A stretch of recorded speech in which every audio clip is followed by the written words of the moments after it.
I'm going to continue the topic I started almost a month ago. In the secret place of the Most High. The topic is he that dwelleth in the secret place of the Most High. Because of the new member in our midst, I'm going to go briefly on what I spoke on. We discover where is the secret place of the Most High. Who are the people that can dwell in it? Who is the Most High? And what is the blessing in dwelling in the secret place of the Most High? Where is the secret place of the Most High? It is a place of prayer. The place of Most High. It is the place of prayers. It is a place of praises and worship. It is a place where people gather together in His name. That is the church. Number 4, it is a place of faith where faith can be found. God dwells therein. It is a place of love where there is love. The Lord abides. It's a place of obedience where we are obedient to God's word. God is here to manifest Himself. Where is the place of the Most High? It's the place of holiness. Where there is holiness, the Lord is there. It is the place of forgiveness. Where there is forgiveness, the Lord is there. It is a place of trust. Where God can find people that trust in Him, God abides there. Then I said, who are the people that can dwell in it? Number 1 people is this: the upright in heart. People that have an upright heart. The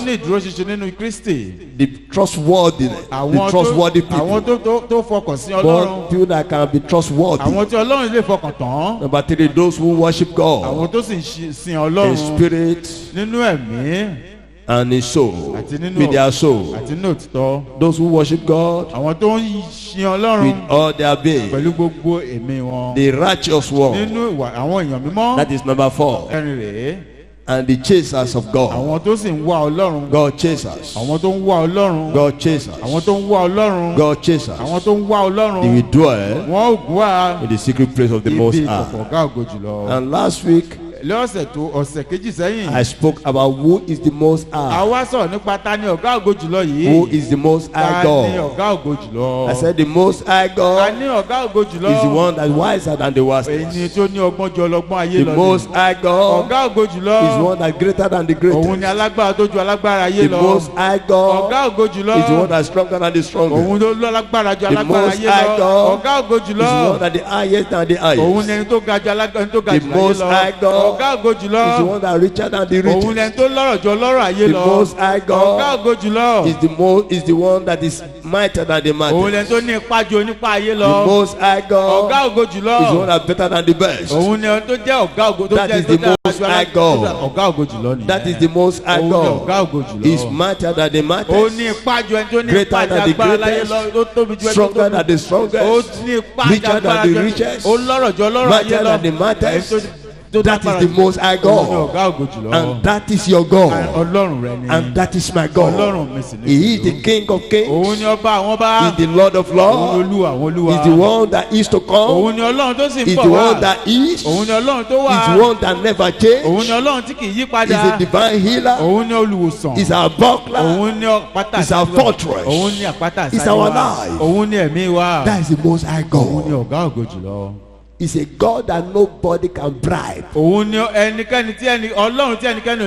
a God that do whatever He decided to do. And that is why I'm here to speak to you this morning. The heaven has decided to bless your life. The Lord has decided to bless your life. That is why you are here this morning. And the Lord will bless you abundantly. The Lord will increase you abundantly. In the name of Jesus. Now, I'm going to today's topic. Blessings of dwelling in the secret place of the Most High. Blessings of dwelling in the place of the in the presence of the Most High. When you begin to dwell in His presence, what are the benefits? You can benefit from it. When you begin to dwell where God dwells, when you begin to pursue the King of Kings and Lord of Lords, when you begin to seek His face, what are the blessings? What are the gains you can gain from serving Him? You can gain from being a child of God. I'm going to break into pieces the whole book of Psalm 91, that you might be able to understand the God that you are serving, the God that I'm serving, that you be able to understand the power, the blessing, the gains in serving the Most High God. I've searched my word. I've searched my Bible. I've never seen anyone serve God with all their heart, and God failed them. He never failed anybody that served Him. Even when the enemy are clapping on your head, even when the enemy are gathered against you, when they are muscle against your destiny, the Most High God, He will see you through. The Bible declares in the book of Psalm 34:19, that many are the afflictions of the righteous. Many are the afflictions of the righteous, but the Lord, the Most High God, shall deliver them from them all. He shall not allow their bones to be broken. That means the righteous will have many enemies. The righteous will have battles, but God will never allow their battle to overcome them. God will never allow their situation to overturn them down, to turn them down. No matter you are passing through, no matter you are passing through, the makers of your life, the God of your destiny, is an able God that can deliver you. I pray to you this morning, the Lord will set you free in the name of Jesus. It does not matter how long, it does not matter how long, but what matters is outward. You are coming out. You will come out as a champion. You come out as a winner. You come out as a winner. You will not be defeated in the name of Jesus. I said you will not be defeated. Man will not defeat you. Demons will not defeat you. Power of time will not defeat you. They will not ask you where is your God. I said they will not ask you where is your God. The Lord will set you free. The Lord will bless you in the name of Jesus. The blessings of serving the Most High God. The blessing of serving the King of Kings. The blessing of serving the Alpha and the Omega. I want you to open your Bible to the book of Psalm 91. Book of Psalm 91. Psalm 91. 91, okay. Book of Psalm 91. Psalm 91. I'm going to read from the beginning to the end. I want you to read with me. Do you have your Bible with you? Please open your Bible. And I want you to read to yourself, because I'm going to read to myself. If you don't have Bible, just continue. God, just say whatever I say. Are you hearing me? And the Lord will bless you. Psalm 91. I'm reading from 1 to the end. Say, he that dwelleth in the secret place of the Most High shall abide under the shadow of the Almighty.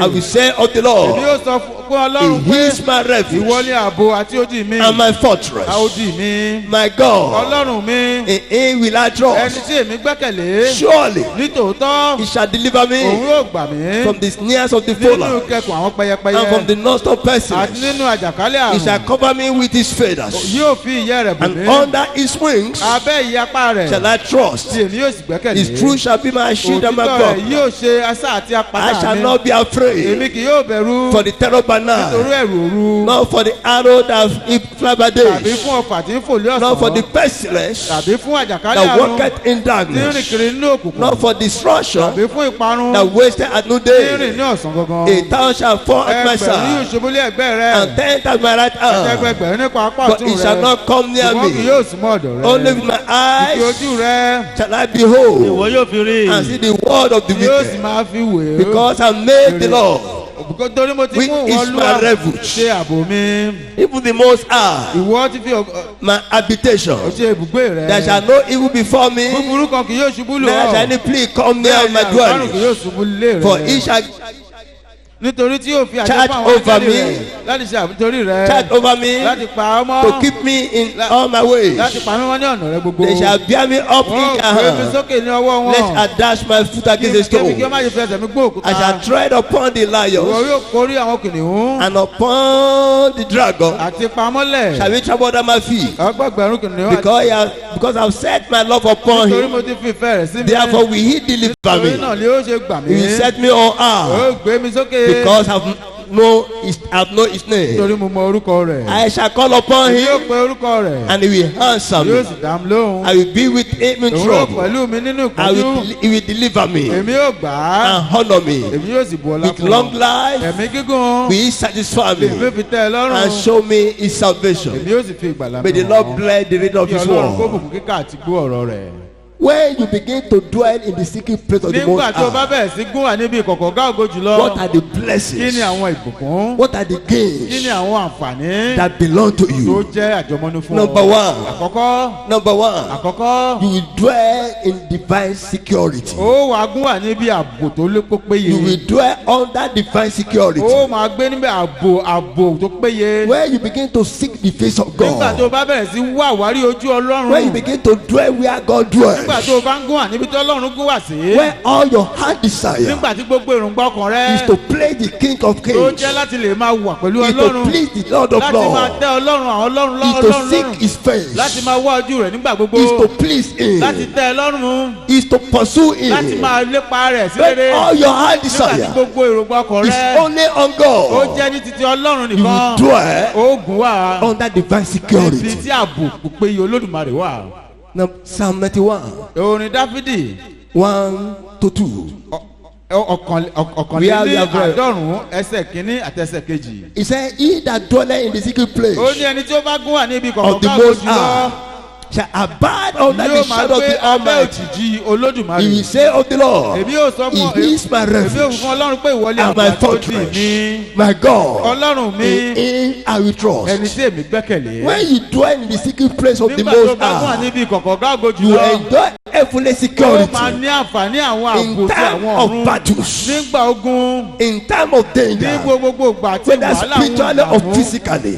Nípa ti ẹ̀mí tàbí You nípa ti ara. enjoy divine Ó security. máa jẹ àǹfààní You ààbò tí enjoy ọ̀run. divine Ó protection máa yẹ ààbò When you àti begin to ìpamọ́ dwell ọjọ́ Ọlọ́run nígbà tí o bá ń gún in wá the secret place of the Most níbi High. ìkọ̀kọ̀ ọ̀gá ògo jùlọ. God will become your refuge. Ọlọ́run yóò di àpáta àsádì God rẹ. become your fortress. Ọlọ́run yóò ju àpáta God àsádì become rẹ. your trust. Ọlọ́run yóò di ààbò rẹ. Refuge me an habitation. Ibi ìpamọ́ ibi He tí a lè need a sàpamọ́ shelter of sí. your life. Ibi tí a lè ní ààbò sí. When all your heart desire Nígbà tí gbogbo èròǹgbà is to ọkàn rẹ please the King ó of jẹ́ Kings. láti lè tẹ́ ọba God ọba become àwọn your ọba lọ́rùn. habitation. Ọlọ́run wá jẹ́ ibi God ìsádi become rẹ. your shelter. Ọlọ́run yóò wá di ààbò He rẹ. become your Yóò protector. di aláàbò fún He ọ. become your security. Yóò di ẹni tó ń ṣe ìtọ́jú rẹ If àti you ààbò put rẹ. your security in the hand of Tó o man, bá fi ìgbẹ́kẹ̀lé rẹ sórí ààbò tí man can fail you. ènìyàn lè já ọkùnrin. But when your security Ṣùgbọ́n nígbà tí ẹ̀bùrùgbò àti ààbò is rẹ on tó God, jẹ́ jẹ́ lépa ti Ọlọ́run. Brothers and sisters, arákùnrin arábìnrin. you are divinely protected. òun ní ààbò tó péye. Nothing can move you. ohun tó lè yẹ ẹlẹ́sẹ̀. Nothing can destroy ohun tó you. lè pa ọrùn. Nothing can destroy ohun tó you. lè pa ọrùn. Because the Most High torí ọ̀gá God ògo jùlọ. will become your habitation. yóò di ibi ìsádi The rẹ. Most High ọ̀gá God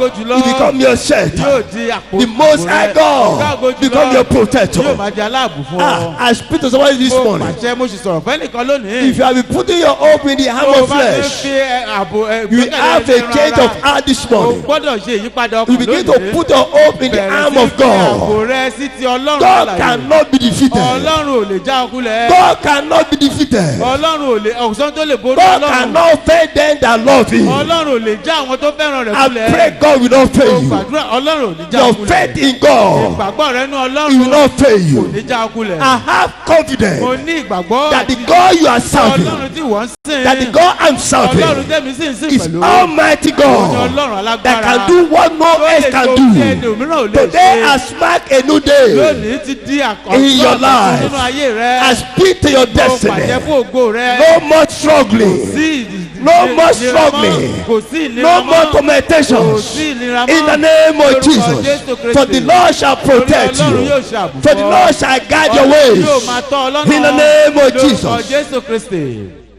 When he said fortress, nígbà tó bá sọ ibi fortress ìsádi, means a strong wall. ó ní ibi It means a òdì fence. ńlá around you. tó yí ọ He ká. said, it shall be my ó ní fortress. yóò di òdì ńlá tó yí mi It ká. shall be your yóò fortress. di òdì ńlá tó For yí our ọ ká. God is our torí fortress. Ọlọ́run wa For òdì ńlá God tó is yí a wa strong ká. wall. òun ni ó ti di òdì It's ńlá a yí wa ká. fence ògiri ńlá tó around yí wa our ká. life. tó yí ayé wa The ká. book of Psalm 126, ìwé orin sáàmù tó sọ fún wa yìí. 1 to 3. ẹsẹ̀ kìíní sí He ìkẹta. said, they that trust in the Lord ó ní àwọn tó bá shall be as Mount Zion, which cannot be removed, but abide forever.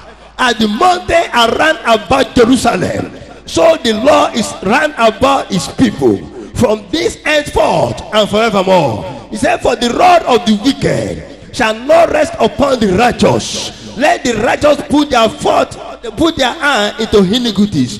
The rod of the wicked, the rod of the wicked shall not rest upon the righteous. The Bible says, as mountains surround Jerusalem, so is God Almighty surround those who love Him. So is the God Almighty surround those who belong to Him.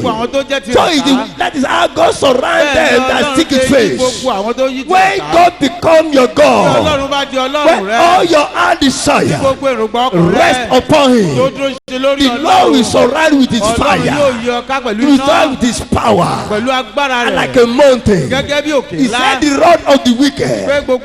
The rod of the wicked means weapons of darkness. Weapon of darkness will not rest upon your Lord. I don't know your Lord, but I can tell you your Lord. Your Lord is your children. Your Lord is your husband. Your Lord is your wife. Your Lord is your career. Whatever that give you peace, whatever God has ordained to bless your life, it is your Lord. Bible says the rod of the wicked shall not rest upon your Lord. When you begin to taste it, I pray this morning, any rod of the wicked that will resting upon your Lord, today I destroy them. Today I remove them. Today I remove them. Today I remove them. Today I remove them. In the name of Jesus. When you decided to dwell in the secret place, nígbà tó bá pinnu láti gún wá síbi kọ̀kọ̀ when you decided nígbà tó bá ṣe ìpinnu to see God in time of prayers, láti wá Ọlọ́run nínú when you àdúrà decided nígbà tó pinnu to praise Him sacrificially, láti yìnyín fún Ọlọ́run when you decided nígbà tó ṣe to ìpinnu live an holy láti life, gbé ìgbé ayé ìwà when mímọ́ all you pé want gbogbo ohun tó o fẹ́ is not blessing from kì man, í ṣe látọ̀dọ̀ is ènìyàn blessing from God. àtọ̀dọ̀ Ọlọ́run When what make you happy nígbà tí Ọlọ́run mú is the ọmúnú Most High rẹ dùn God, òun ni Ọlọ́run you will dwell safely. oògùn wà níbi pípé You will be protected. ààbò yóò sì jẹ́ tirẹ̀ It does not matter how many are your enemies. kò pín ọkàn iye The ọ̀tá Lord tó will ní bring them down Ọlọ́run yóò já wọn kulẹ̀ before your presence. níwájú rẹ̀. He will not allow. He said he will not even allow your bone to be broken. Ọlọ́run sọ kò ní That means they will not see the effect of that attack in your life. Ó túmọ̀ sí pé gbogbo ipá ìkà So shall it be okay this morning. So shall it be okay this morning. So shall it be okay this morning. Let me tell you something. When you have a destiny, when God has a plan for you, there will be enemies. Satan never like good things. Your enemy is not your neighbor. Your enemy is not your mother. Your enemy is not your brother. Your enemy is Satan. He does not want good things. But when you decided to dwell where God dwells, in prayers, in forgiveness, in trustworthiness, in worship and praises, in every other thing that will glorify His name, the Lord will protect you. The Lord will protect you. You will dwell in the saving places. You have a rest of mind. Even when you are passing through things you don't understand, the Lord will stand with you. For the Lord will be in the boat of your life. When God is your maker, when your maker is in control of your situation, of your life, you can go home and sleep. For you are under divine security. Listen. It does not matter how long. You can say, but I've waited. When God decided to visit you, the sorrow of years will be wiped away. That's why He said, and even your bone shall not be broken. That means people will not even be able to see what you have passed through. Are you with me? So shall be your story this morning. Number 2, when you dwell in the secret place of the Most High God, you will enjoy divine deliverance. You will enjoy divine deliverance. It means when you dwell in the secret place of the Most High God, you enjoy divine deliverance. You enjoy divine intervention. Divine intervention in time of trouble. Are you troubled? I'm asking. Are you troubled? Don't be troubled, my brother and sister. Go and have rest of mind. Your father is in control. Your father is in control. Your God is in control. He said, I will never leave you. I will never forsake you. He can't leave you. He said, can a woman forget is a nursing child? He said, yes. But they can forget. They can forget it. He said, but I cannot forget you because I've crafted you upon the palm of my hand. You are in the hand of God. Your image, your situation, your life is in the palm of the hand of God. He behold you day by day. He knows your situation. He knows your problem. He knows what you are facing. He knows those who are bragging against you. He knows. And because He knows, it shall be well with you. They are just bragging. All is just a threat. They are just threatening you. They cannot do you anything, because greater is one that is in you than he that is in them. No man is above your God. No man can take what they don't give to you. Your God is in control. Your God is in control. Your God is in control. Your God is in control. He will be with you. Amen. Psalm 91 3-4 says, surely He shall deliver us from the snares of the foolish and from the noisome pestilence. Snares of the foolish mean trap of satanic hunters. Snares of the foolish, it means trap of satanic hunters. There are some people that sold themselves to Satan. All their heart desire to be hunt for stars of people. they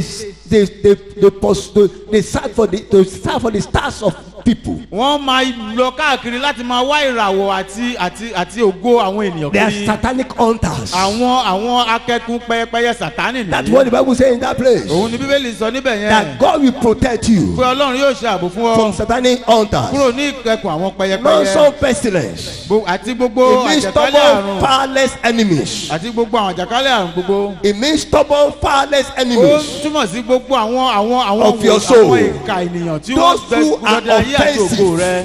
Those who are offensive against your life. Àwọn tó ń jàgàjàgà those who fún ayé are rẹ. there unless they die. Tó ní àyàfi táwọn bá kú. You cannot amount to anything. Ò lè jẹ́ èèyàn láyé. They are ready to do anything. Wọ́n pinnu wọ́n ṣetán láti ṣe ohunkóhun. To pull you down. Láti lọ já ẹ wálẹ̀. The Bible tell me to speak to you this morning. That God will not allow their will to come to pass. The Lord will deliver you. When you begin to dwell in secret place. You enjoy divine intervention. You enjoy divine deliverance. You enjoy divine deliverance. In the name of Jesus. Those who hate you. Those who hate you, they hate your existence. They are ready to silence you. When you begin to have progress, there are some people that have a headache. Do you know that? But when things not working good, they become your friend. I'm sorry, my sister. It shall be well with you. After you leave them, oh, never know anything. Today I stand upon the holy altar. Anyone that believes you not amount to anything. Anyone that says you not amount to anything now. As my Lord lives, they will serve you. They will serve you. They will serve you. They will serve you. They will serve you. In the name of Jesus. Anyone that says he wants to turn himself to your God, the God that made you, we silence them. In the name of Jesus. In the name of Jesus. I'm speaking to somebody here this morning. From this morning on, you begin to operate your destiny. You begin to operate in God's plan of your life. Your blueprint of your life. You begin to operate in it. You begin to operate in it. You begin to operate in it. In the name of Jesus. How do I know that? The book of Isaiah 43, 2 to 3. Isaiah 43, 2 to 3. Say, when thou passest through the water, I will be with thee, and through the river, they shall not overflow you. When thou walkest through the fire, thou shalt not be burned, neither shall the flame kindle upon thee. For I am the Lord thy God, the only one of Israel. Your Savior. I will give Egypt for their ransom, Ethiopia and Seba for thee. Nígbà tí ìwọ bá ń la omi kọjá, èmi ò pẹ̀lú rẹ, àti láàrin odò, wọn kì yóò bò ọ́ mọ́lẹ̀. Nígbà tí ìwọ bá rìn nínú iná, kì yóò jó ọ́, bẹ́ẹ̀ ni ọwọ́ iná kì yóò ràn ọ́. Nítorí èmi ni Olúwa Ọlọ́run rẹ, ẹni mímọ́ Ísírẹ́lì, olùgbàlà rẹ. Mo fi Egypt ṣe ìràpadà rẹ. Mo sì fi Ethiopia àti Sheba fún ọ. The place we read. Ibi tí a kà yìí. He said, when you pass through the water. Ó ní ìgbà tí wọ́n bá ń la omi kọjá. I'm there with you. Mo wà pẹ̀lú rẹ. That means water will come against you. Ó túmọ̀ sí pé omi kò yóò in that water I'm with you. Mo wà pẹ̀lú rẹ. When you are passing the river. Tí o bá wà nínú odò. I will not allow the river to overflow you. Mi ò ní jẹ́ kí odò when you are passing the fire. Nígbà tó bá ń la I will not allow the fire to burn you. Mi ò ní jẹ́ kí iná ìkó ràn ọ́. Even the flame of you will not be seen upon your life. Mi ò ní jẹ́ kí. He said, if worse come to worse. Nígbà tí èyí tó bá tẹ̀. I can take another man's life. Mo lè gba ẹ̀mí ẹlòmíràn. For your sake. Nítorí tìrẹ. That is what God says. Ohun tí Ọlọ́run sọ rèé.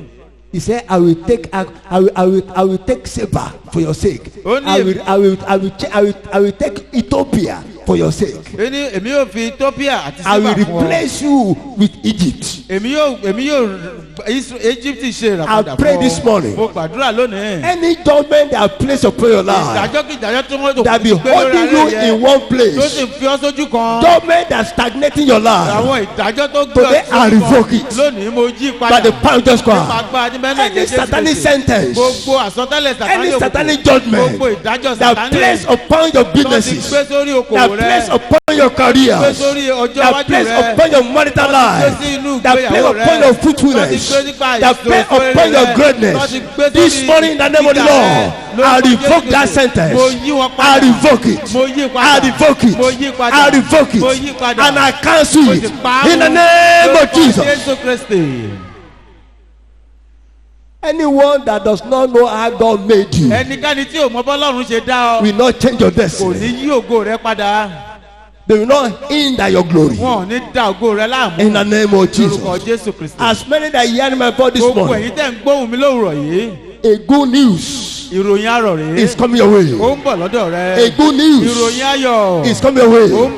If I call by God before the end of this week, you shall have a good news. You shall have a good news. A good news coming your way. Good news coming your way. Good news is coming your way. In the name of Jesus. Number 3. If you dwell in the secret place of the Most High God, it will eliminate fear from your heart. Fear will flee from you. When you begin to praise God, then you begin to chase God. When you begin to seek His face, when you begin to forgive others, when you begin to love God with all your heart, with all your being, fear will depart from you. Fear will depart from your heart. Fear will replace with faith. Fear is opposite of faith. And the Bible says, the just shall live by faith, not by fear. That means we don't live by what we see. For what we see are temporary. For what we don't see are eternal. Eternity God will open door for you this morning. Eternity God will open door of faith for your life. Heaven will favor your life. In the name of Jesus. When you begin to seek His face, fear will be far from your life. How do I know that? Psalm 91, 5 to 8. He said, thou shalt not be afraid for the terror by night, not for the arrow that fly by day, not for the pestilence that walketh in darkness, not for destruction that wasteth at noonday.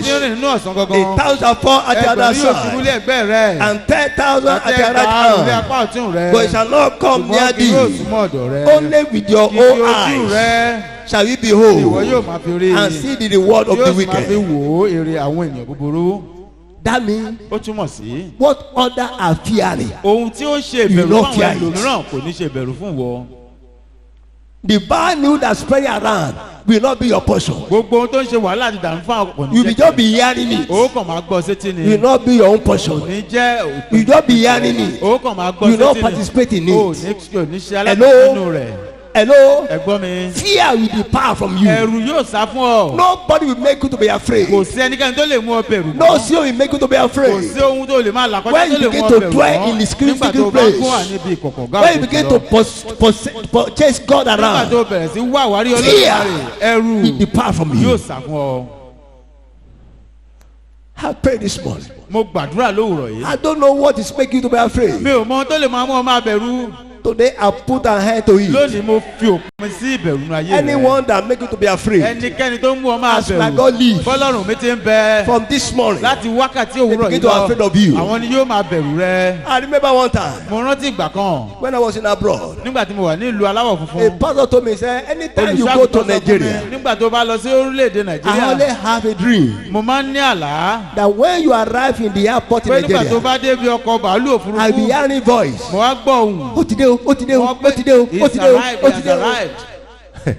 They are afraid. They are afraid. Because they knew what God wanted to use my life to do. I remember one of my auntie.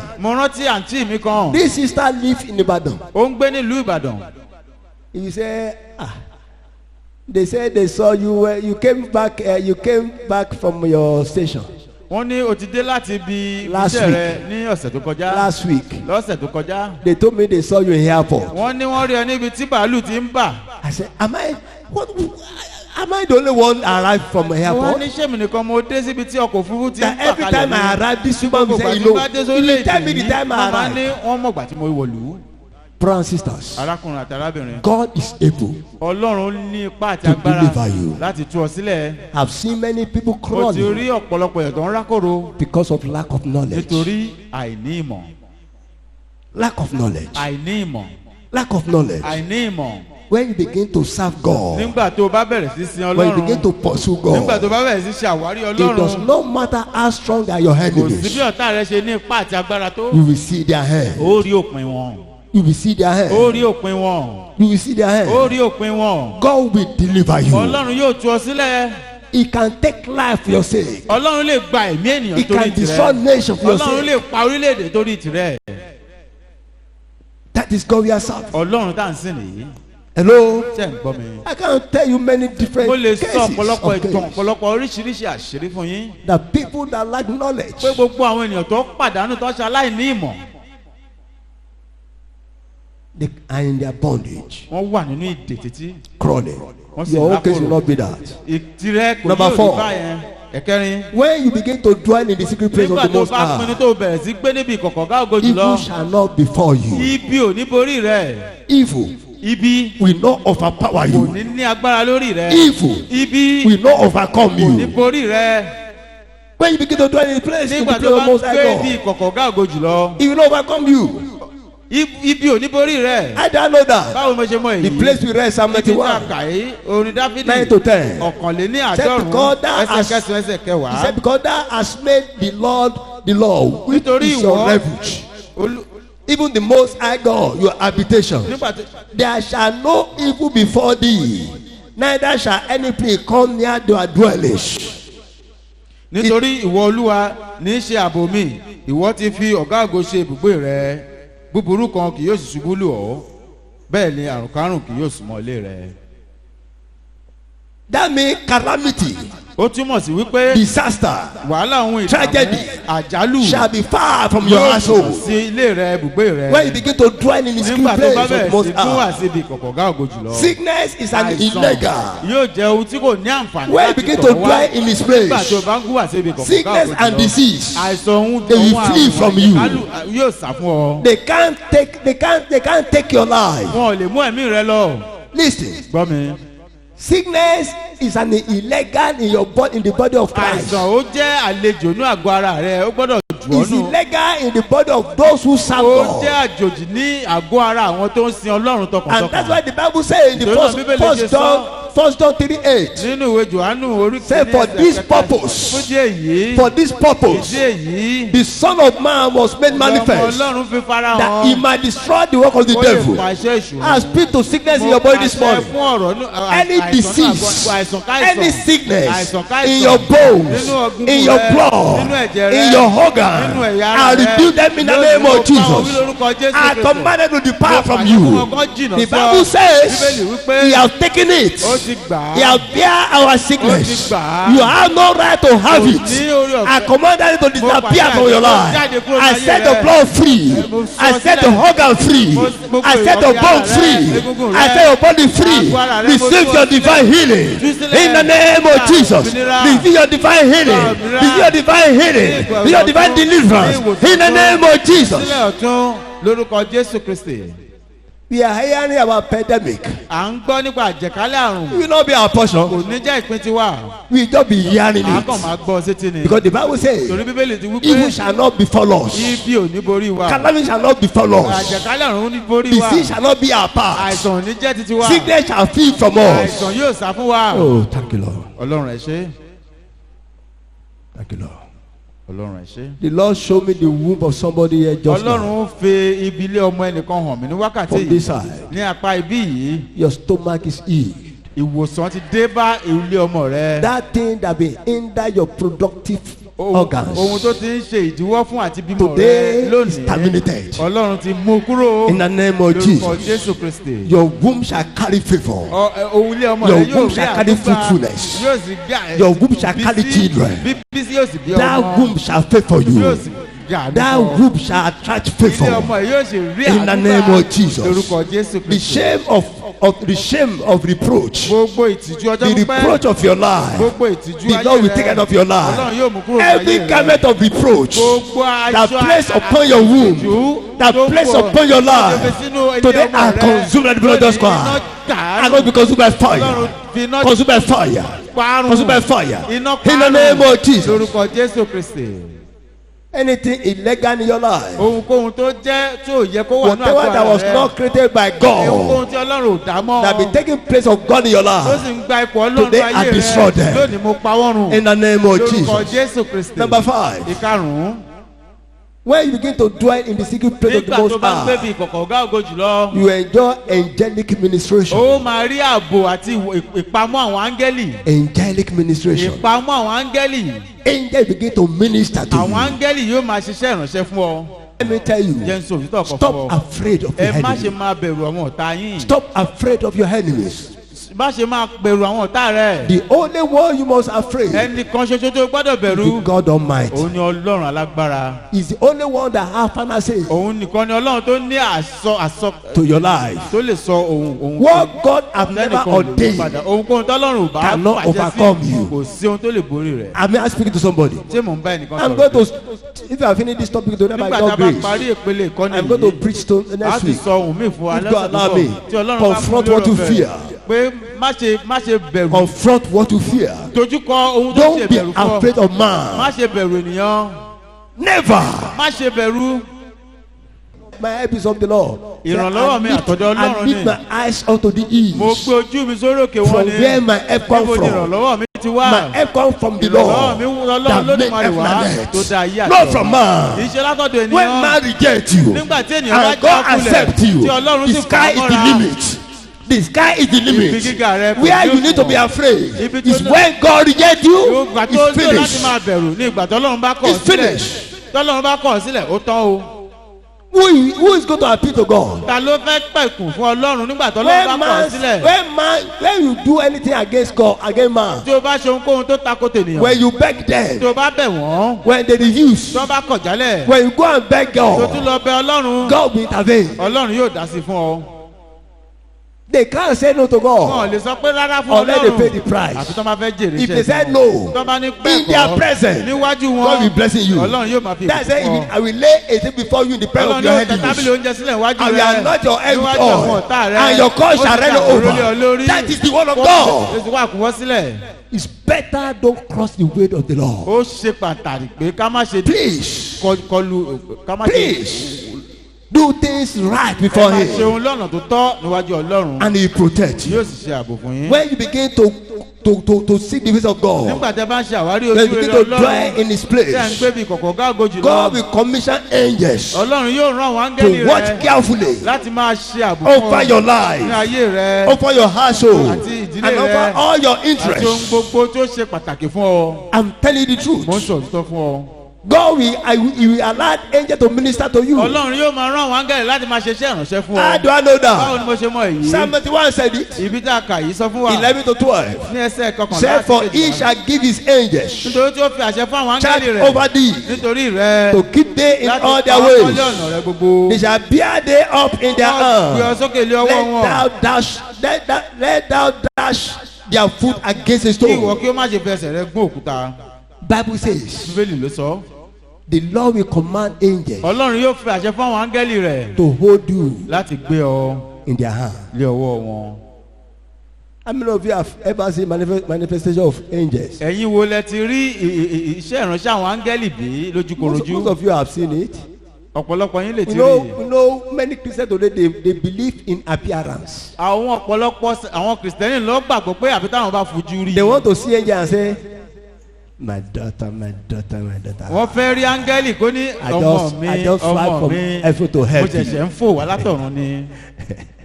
But most of the time, there are some things you have passed through that is the angel of God that was ministering to you. That did not allow him to overcome you. Look at my face. Look at my face. There are some problems you have passed through in life. There are some people have passed through half of it. Today they have gone. How many of you never go out of this house? When you are going beside the road, you are walking. As a child of God, you have a spiritual guardian that protecting you. That's the angel of God. Was he not Friday or so? Friday. I was going out with my son. And there was a trailer. Tipper. He was coming. I wanted to enter his front. One way or the other. I was just carried away. Then the man left. He passed me. Before I know it, he prayed faith. He climbed the middle of the road. Everybody pick race. And now I say, hey! In case I enter the front of this guy, he could have finished the boss. That is angel ministration. Most of you enjoy angel ministration without your knowledge. There are some people, they die on the road without doing anything wrong. I've had people waiting for Marua. And people just come and carry them and kill them. But you are going out. You are coming in without being hindered. Is the God protection. Listen, as a genuine born again Christian, you have a guardian angel guarding you. You must try to recognize that where you are going, where anywhere you are, God is there with you. You are under divine protection. You will allow angel to minister to your needs. Hello? I face to face people that said no, they don't accept this. And I will keep quiet. Ministering with my spirit. Before I know it, the man say I changed my mind. I will do it. I will say thank you. What is happening? I was invoking the spirit of God in me. Let his angel take over. Stop afraid. The angels of God is with you. When you begin to dwell in the secret place of the Most High God, you enjoy ministry of angels. They will minister to your needs. They will minister for your protection. They will minister for your good. Have that confidence. Are you with me? Number 6. You will operate above, not under. When you begin to dwell in the secret place of the Most High, you will operate above. You will not operate under. Psalm 91, 13-14. Say, thou shalt tread upon the lion and the adder, the young lions and the dragon. Shall thou trample under their feet, because he has set his love upon me. Therefore we hide deliver him. I will set him on high, because he knows my name. Bible says we are the head, we are not a tail. You are not going to be a tail. You always be a head. When you begin to dwell in the secret place of the Most High. Hello? Am I speaking to somebody? When you begin to dwell in the place of prayer, when you begin to dwell in the place of worship, when you begin to dwell in the place of forgiveness, when you begin to dwell in the place of love, when you begin to dwell in the place of trust, the Bible says it shall make you to be on high. You will not be under. I pray this morning. You might be serving all that today. Within short period, you will receive your domination. You will receive your freedom. You will receive your deliverance. You begin to serve you. In the name of Jesus. Book of Deuteronomy 28, 13 to 14. He said, and the Lord shall make thee the head, not the tail. And thou shalt be above only, and that shall not be beneath. You shall be above only. You shall not be under. You shall not be under. Deuteronomy 28:14. That is why the Bible also confirmed to us in the book of Luke 10, 18 to 19. He said, behold, I beheld from above Satan falling from heaven. Say, I give you power to tread upon the serpent, upon the scorpion, and upon all the power of the enemies, and nothing shall by enemies hurt you. That is the word of God. When you begin to dwell in a secret place, you begin to operate above your enemies. People that be followed this me will understand when I gave a testimony of a lady. She had tried her best to bring me down. One day she woke up, a white woman. He said, Larry, I can say you are operating upstairs. I'm operating downstairs. I laugh. The battle is not mine. Your battle is not yours. Your battle is of the Lord. Your battle is of the Lord. I pray this morning, the God Almighty, He will take over of your battle. He will begin to fight for you. God shall fight for you. God shall fight for you. God shall fight for you. If you have never known testimony, from this morning on, if I come by God, you begin to know testimony. You shall know testimony. You shall know testimony. You shall know testimony. You shall know testimony. In the name of Jesus. Somebody is here. Before this time next week, man you don't know, woman you don't know, He will locate you to bless you. He will locate you to bless you. He will locate you to bless you. You shall have a testimony. You shall have a testimony. You shall have a testimony. You shall have a testimony. In the name of Jesus, I speak to your destiny to receive glory, to receive blessing that you don't deserve. The grace of God that's upon David shall rest upon you, shall rest upon your life, shall rest upon your glory. In the name of Jesus. You will affect from where you have not sown. In the name of Jesus Christ. Number 7. When you begin to dwell in the secret prayer of the Most High, you will enjoy answer to prayers. Answer to prayers. God will answer your prayer. When you begin to dwell in the secret place, I pray this morning that many that are hearing my voice in this sanctuary, you made up your mind this morning that from today, only God you will pursue. Only God you will serve.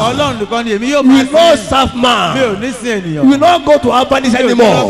You begin to have trust in God, and God begin to manifest Himself to you. In the name of Jesus, He will answer your prayers. When you begin to dwell in the secret place of the Most High God. Psalm 91:15. Psalm 91:15 said, He shall call upon me, and I will answer him. I will be with him in trouble. I will deliver him. I will honor him. èmi yóò sì bu ọlá fún un. He said, when you begin to dwell in my secret ó ní ìgbà tó place, bá gún àti ibi ìkọ̀kọ̀ mímọ́ mi. I will answer èmi you. yóò dáhùn fún ọ. I will answer èmi you. yóò dáhùn àdúrà Not rẹ. only to answer kì you, í ṣe láti dáhùn rẹ I will nìkan. answer you to deliver you. èmi yóò dá ọ lóhùn. I will answer you to honor you. láti lè bu ọlá fún I ọ. will answer to bless èmi you. yóò bu ọlá That fún is ọ. the word of the Ó sì living bu God. ọ̀rọ̀ Ọlọ́run That is the rèé. word of the living ọ̀rọ̀ God. Ọlọ́run I alààyè pray rèé. this morning. Mo ń sọ lóhùn Every rẹ̀. prayer of your mouth, the one you have prayed in the past, àti tó ti gbà that I have sẹ́yìn. not received answer to, they have begun to bring àdúrà. testimony to your Yóò life. bẹ̀rẹ̀ sí rí ẹ̀rí. In the name of Lórúkọ Jesus, Jésù I Kristi. command the Ó power, pàṣẹ the agbára power of God Agbára to Ọlọ́run. possess your tongues, láti wọnú to èrò possess your ọkàn rẹ, mouth, láti wọnú to èrò ọkàn anoint rẹ, your mouth. láti fún That from àdúrópọ̀ today, ẹnu rẹ, as you are láti speaking, òmìnira bó ṣe ń as you gbàdúrà, are bó ṣe ń calling sọ̀rọ̀, God, bó ṣe ń the Lord begin to Ọlọ́run. answer Ọlọ́run you. yóò máa He begin dá to lóhùn. answer you. Ọlọ́run yóò He begin máa to dá answer lóhùn. you. Ọlọ́run In yóò the máa dá name of lóhùn. Jesus, Lórúkọ He shall begin Jésù to honor the word of your Ọlọ́run yóò máa prayers. bu ọlá fún ọ̀rọ̀ Shall begin to ẹnu rẹ. deliver Ọlọ́run yóò you sì by máa the tú word of àṣẹ. your prayers. Ọlọ́run yóò sì In máa the dá name lóhùn of àdúrà rẹ Jesus. lórúkọ Jésù Kristi. So shall it be. bẹ́ẹ̀ ni yóò sì rí. Have your seat. ẹ jókòó. Answer prayers. ìdáhùn àdúrà. Answer prayers. ìdáhùn àdúrà. You will enjoy the answer prayer from ẹ heaven. máa jàǹfààní ìdáhùn àdúrà yín látòkè ọ̀run wá. Isaiah 65 confirm this. ìwé Àìsáyà tó kọ fún wa ẹ sọ Isaiah fún wa. 65 23 to 24. Say they shall not labor in vain, nor bring forth for trouble, for they are the seed of the blessed. Who are the seed of the blessed? Who are the seed of the blessed? Say for they are the seed of the blessed of the Lord, and their offspring with them.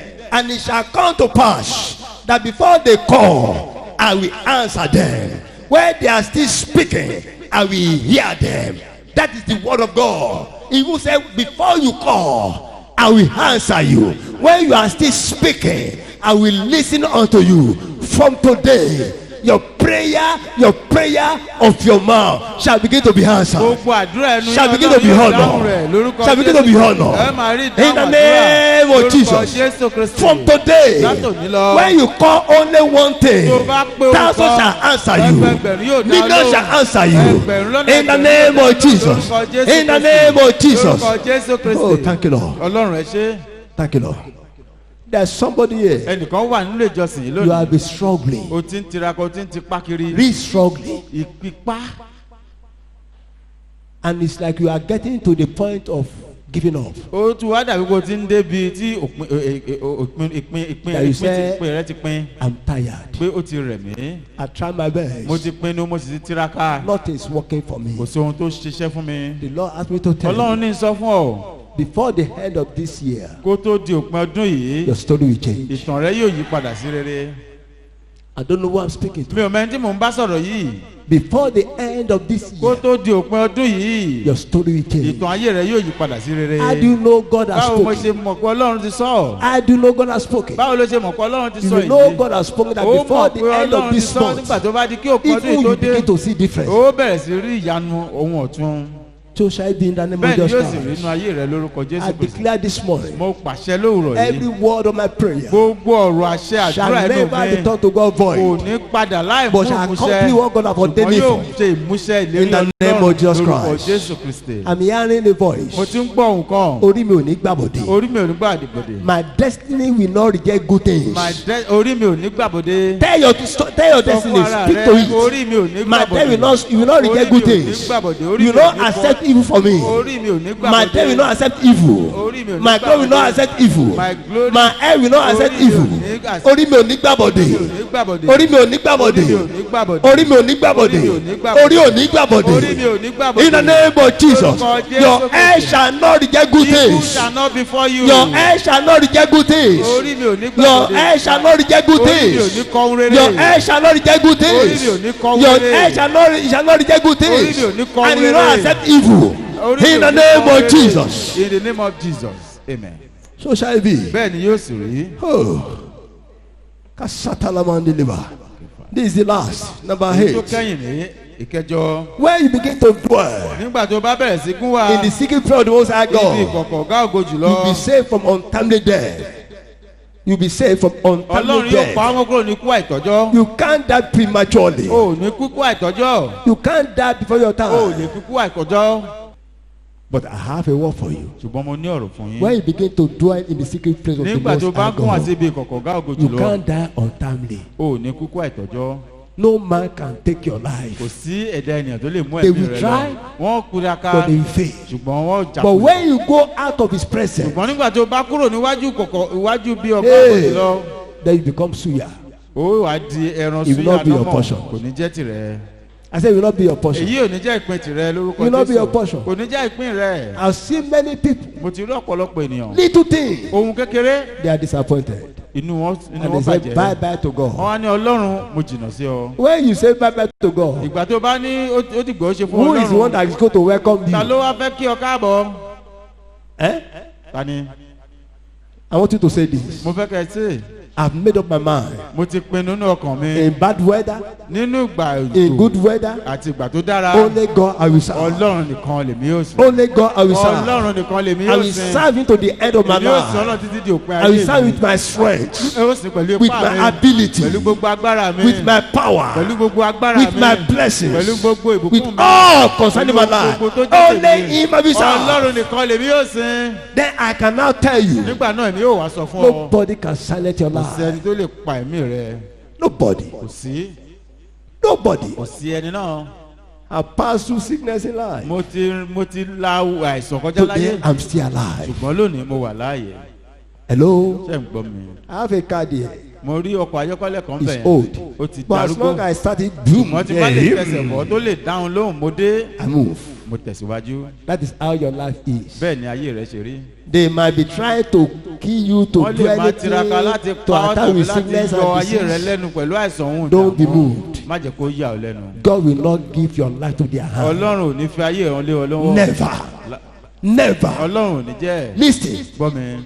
When you say you do to Christ, nígbà tó bá sọ fún ọlọ́run mo ṣetán fún your ọ. life is insured. ayé rẹ ó ti ní You òdòjútòfò. have insurance upon your ọlọ́run ti life. fi àmì àǹfààní Not òdòjútòfò. comprehensive insurance upon your ó ti wà life. lórí ayé rẹ. By the blood of Jesus nípa ẹ̀jẹ̀ Christ. jésù kristi. By the blood of Jesus Christ. You are insured. ọlọ́run ti fi ààbò tó God péye ensure you that nobody can do anything against you. tó lè dojú ìjà kọ. I can tell you this. mo lè sọ èyí fún ọ. When even what you are passing through, gbogbo ohun tó ń là by the kọjá. time God deliver you, nígbà tó ọlọ́run bá you wá will tú see ọ that sílẹ̀ tán. all you have lost ó wà ní gbogbo ohun tó ti will pàdánù. replenish back to ọlọ́run you. yóò sì dá padà Even fún ọ double. ní rere. even ní pàápàá jùlọ ní ìlọ́po méjì. I'm telling you the mo ń truth. sọ òtítọ́ àti òdodo. Don't give up, man. má ṣe Hello? Don't give up. má ṣe ní àjákulẹ̀. God will not let you, he will not let dúró you ṣinṣin go. nínú ọlọ́run. ọlọ́run ò ní Disappointed. já kulẹ̀. He will not disappoint you. ọlọ́run ò ní já kulẹ̀. I can assure you of mo lè that. sọ yìí fún ọ. He will not allow them to kill you, to take your life. kò ní jẹ́ kó As fún long ẹ̀mí you rẹ have lọ. life, nípa there's hope for bó you. ṣe ní ẹ̀mí. Stand on your ìrètí feet. ń bẹ. ẹ jẹ́ ká dìde dúró. stand on your feet. ẹ jẹ́ ká dìde dúró. I want every eyes to be closed. mo fẹ́ kí gbogbo ojú kó wà ní títì pa.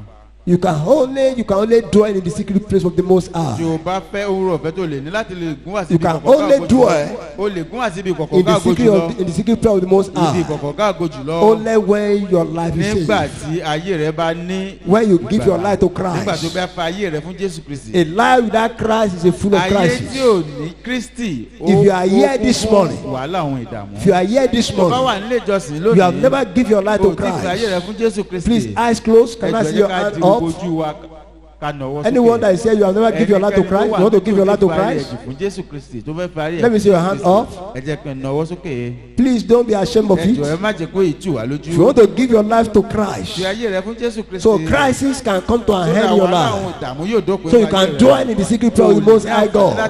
Because God never listens to those who doesn't know. Ọlọ́run ò lè fetí He must gbóhùn know ẹni you. tí Ọlọ́run ò mọ̀. Please, your Ọgbọ́n hands gbọ́dọ̀ up. mọ̀ ọ́.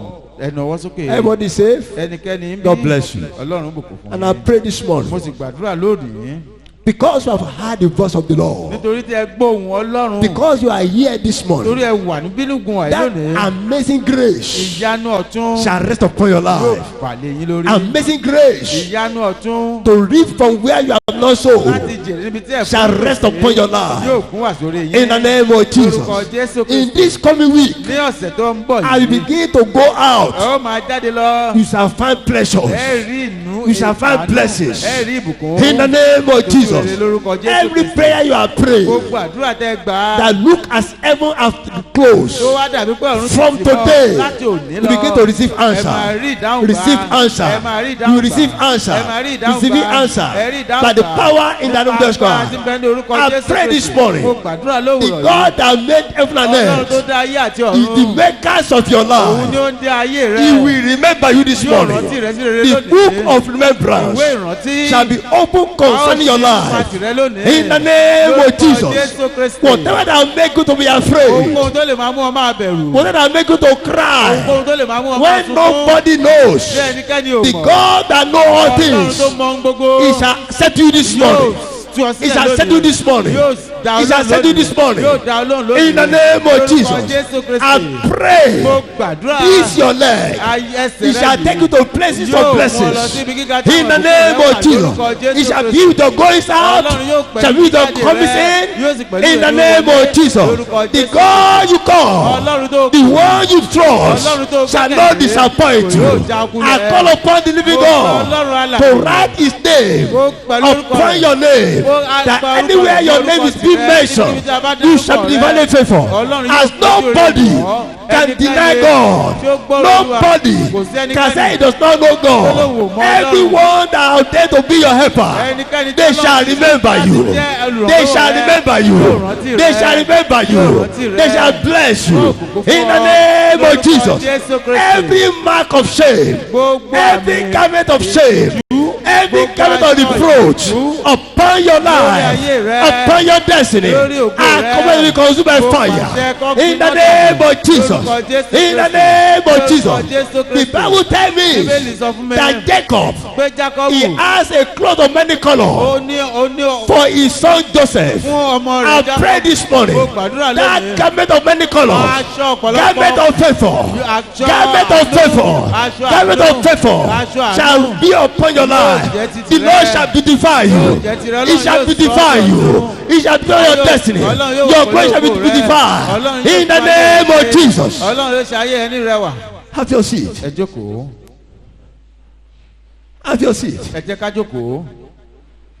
Do you see wonderful thing we are doing in the church? As the Lord is beautified this church, so shall beautify the life of everyone here. In the name of Jesus, the Lord will color your life. Your destiny will be colorful. In the name of Jesus, from today, nobody deny water. Nobody will deny you. In the name of Jesus Christ, nobody will deny you. Nobody will reject you. Anyone that have your blessing in their hand, as my Lord lives, they will not be able to sleep until they locate your life and give you your blessing. And give you your blessing in the name of Jesus. Every due blessing for any man in this sanctuary, for any man in this ministry, today I release it. I release it. I release it. I release it. Before the end of this week, you shall receive that due blessing of yours. In the name of Jesus, man shall locate you and bless you.